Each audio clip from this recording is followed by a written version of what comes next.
All universal truths manifest themselves in particular places and through particular individuals.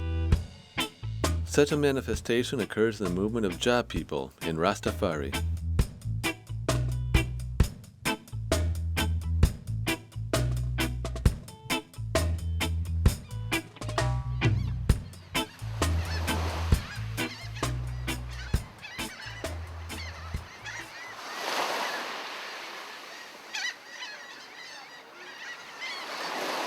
When Christopher Columbus sailed to the Caribbean island of Jamaica in 1494, this island was called Jamaica by its native Arawak Indians.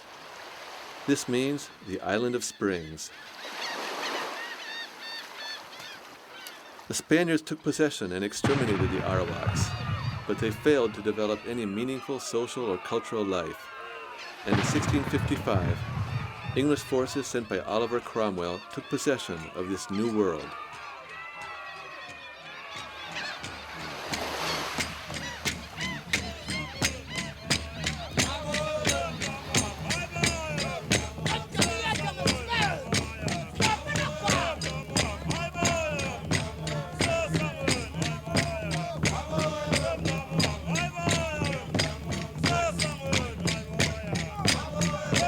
During the first 100 years of British rule, the population of the island increased dramatically because of the great numbers of Africans being imported to work as slaves on the sugar plantations.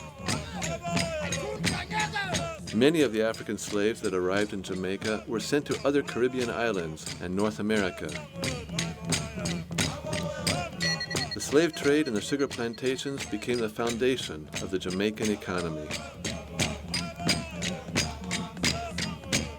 These slaves were from very different and culturally diverse regions of Africa. So the hundreds of thousands of slaves imported to Jamaica had very little in common with each other, but their shared experiences came to form an unbreakable link among them.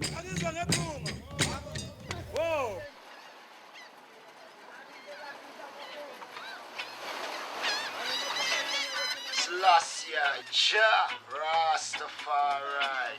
Greetings, our brethren and sisters. You don't know, say this a Judah lion.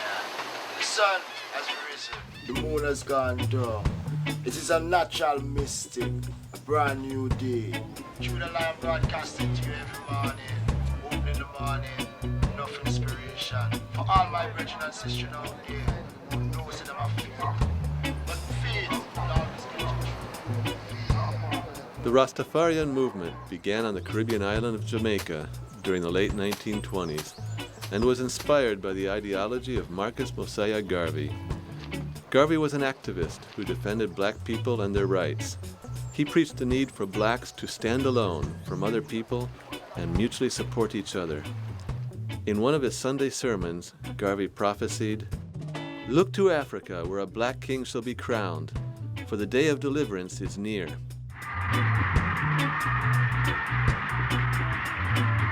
This prophecy came true on November 2nd of the year 1930, when a man called Rastafari Makonnen was crowned in Ethiopia, Africa, as the Emperor Haile Selassie I, King of Kings, Lord of Lords, conquering lion of the tribe of Judah. This was when the masses of oppressed Africans in Jamaica were encouraged by their preachers and leaders to see him as their true black living God reincarnate.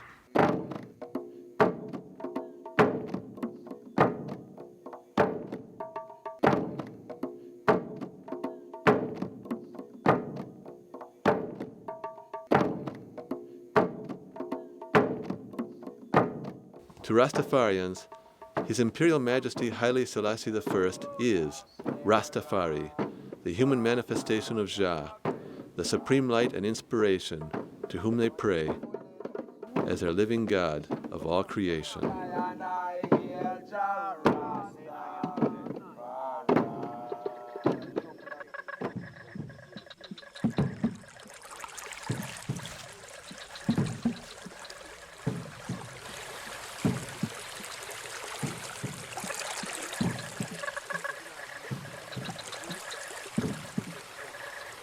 For the Rastafarians, all of Africa symbolizes a homeland and a holy land, and their primary objective is to recover the African heritage that was lost during the days of slavery.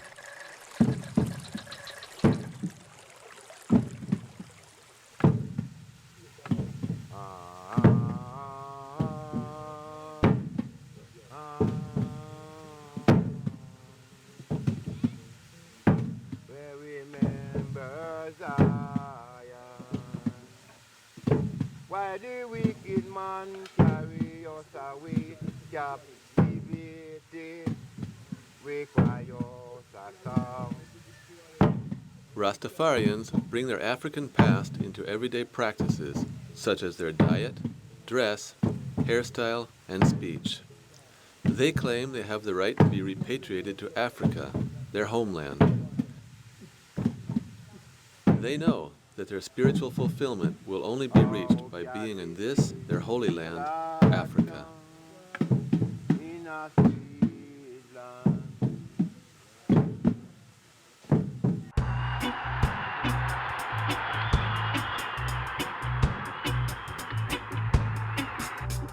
The Emperor Haile Selassie I visited Jamaica in 1966, giving new hope to African descendants living in the Caribbean when he said that Ethiopia would always be open to those who wanted to come to the homeland.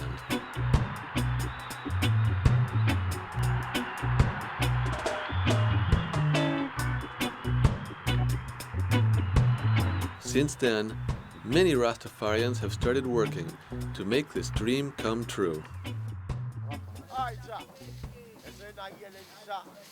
The highest monarch, the highest minister, the highest ambassador, the highest leader, the ruler for a night cabinet.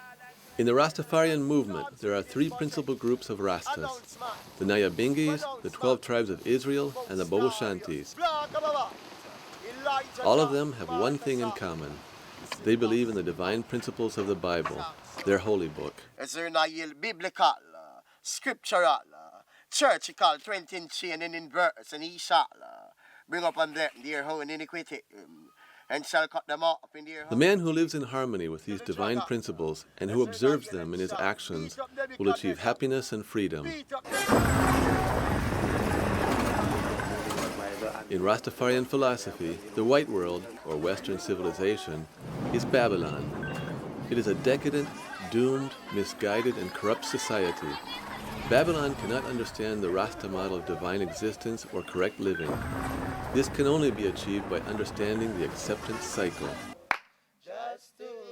The acceptance cycle means that when you accept Rastafari, when you accept yourself and believe that love, peace, unity, and justice will become the common laws and the highest values of existence, you ascend to life ever living.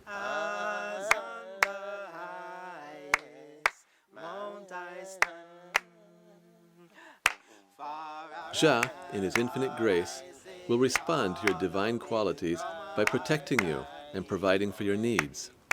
This is when you have reached Holy Mount Zion.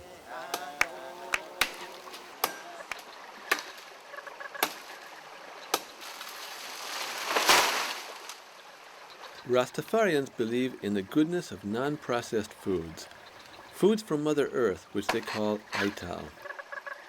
These foods are natural because they have not been denaturalized by industrial processes. For Rastas, Aital food is part of their way of life and an important expression of how strongly they are oriented towards nature. It reflects their way of unifying the material world with the inner world. Aital food is an important part of a healthy lifestyle in which alcohol and meat must not be consumed.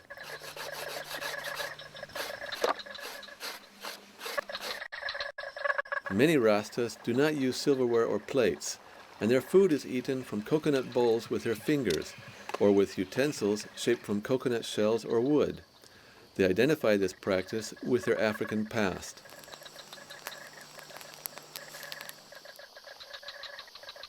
Rastafarians believe that everything a man does becomes a part of what he is. So if you want to have an eternal existence, you have to live divinely.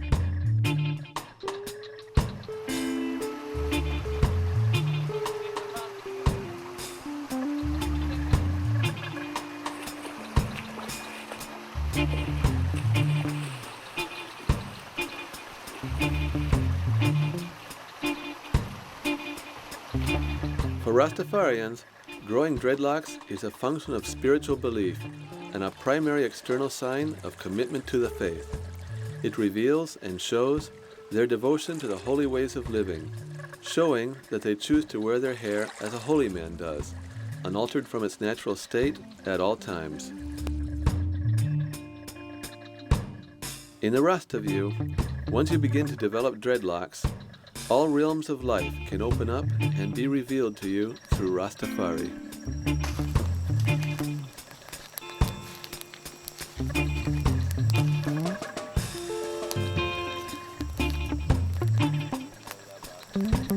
Ganja is the Jamaican name for marijuana.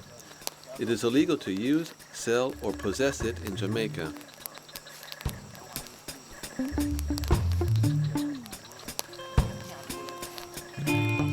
Ganja is seen as a holy herb by Rastafarians and is one of the strongest shared experiences among them.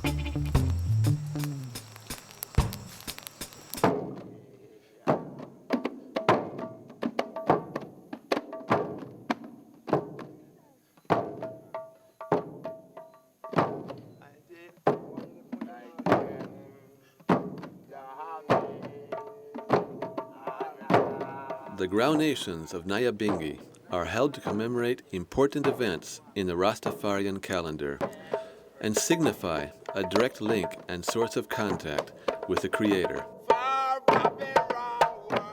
The slow, hypnotic rhythms of the Nyabingi drums express the heartbeat of Rastafari. They create a spiritual atmosphere in which the Rastafarians chant for the dissolution of all the powers of darkness which enslave mankind.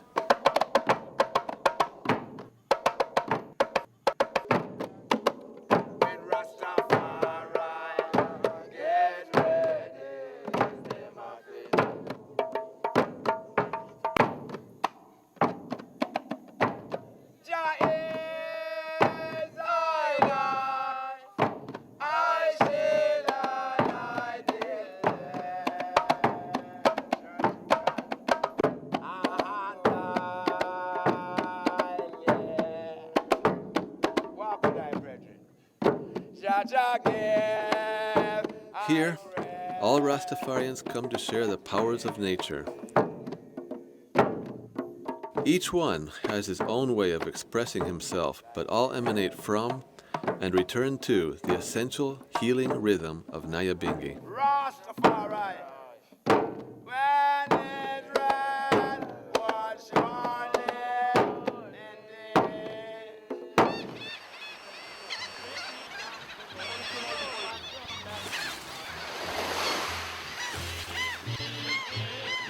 The original source of reggae music is the rhythm of the Nyabingi drums. But reggae music is the medium that has spoken the Rastafarian words most effectively and clearly to the whole world. Reggae is the roots music of Jamaica.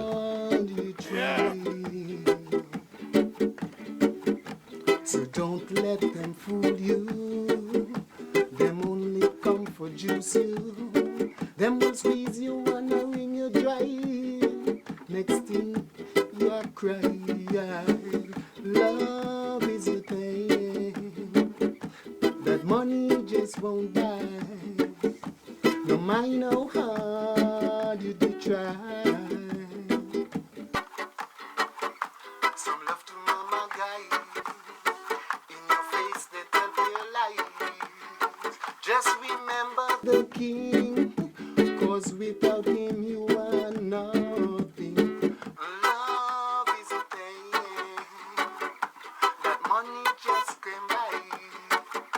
No matter what you do try. So don't let them fool you. Them only come for juice you. Them will squeeze you and wring you dry.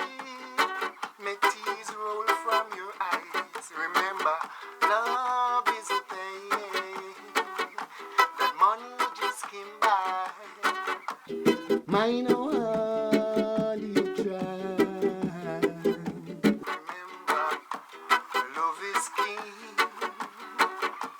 and love is God.